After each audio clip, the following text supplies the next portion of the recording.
Naam, assalamu alaikum wa rahmatullahi wa barakatuh.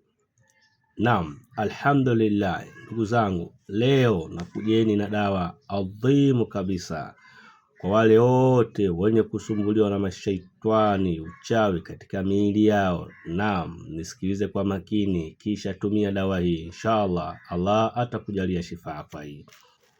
Ni sadaka kwangu na sadaka wewe itoe kwa watu wengine, na kama uja ni follow ili upate kufaidika na masomo yangu. Naam, wewe umehangaika sana na mashaitani na uchawi katika mwili wako, leo nakutajia dawa nyepesi kabisa, na inshallah kwa uwezo wa Allah utapata shifa.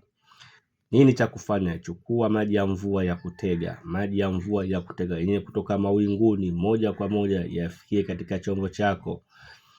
Pata wastani wa lita 1 mpaka lita 3. Baada ya hapo kishapata dawa yako hiyo, maji yako hayo, chukua alititi kijiko kiweze chakula, weka ndani yake. Kishamaliza hapo, chukua kidonge cha mvuje.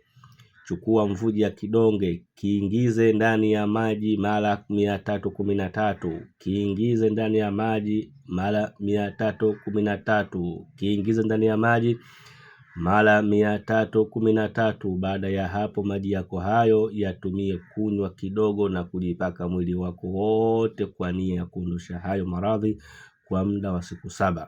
Naam, dawa yako hii utaianza siku ya Alhamisi. Utaratibu huu uanze siku ya Alhamisi inshallah.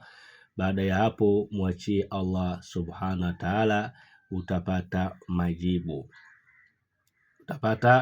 majibu. Ndugu yenu Abu Hafsa, na watakia siku njema yenye baraka ndani ya. Kama uja ni follow basi ni follow ili upate kufaidika na darasa zangu hizi. Kama una machangamoto mengine na kusumbua, piga namba hizi 0784 766 555 0710 280323. Assalamu alaikum wa rahmatullahi wa barakatuh. Usibaki nayo hiyo, wape na jamaa lako, ndugu zako tiba hii, inshallah itawafaa.